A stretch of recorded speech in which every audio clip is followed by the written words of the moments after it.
chìa môi mà còn chìa môi nè anh đây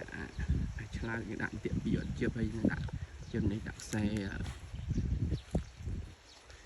tu mình chìa thông với nên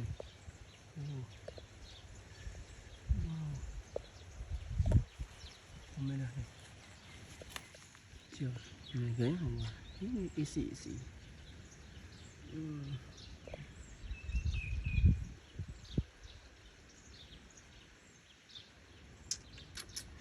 right now here so cute butterfly sun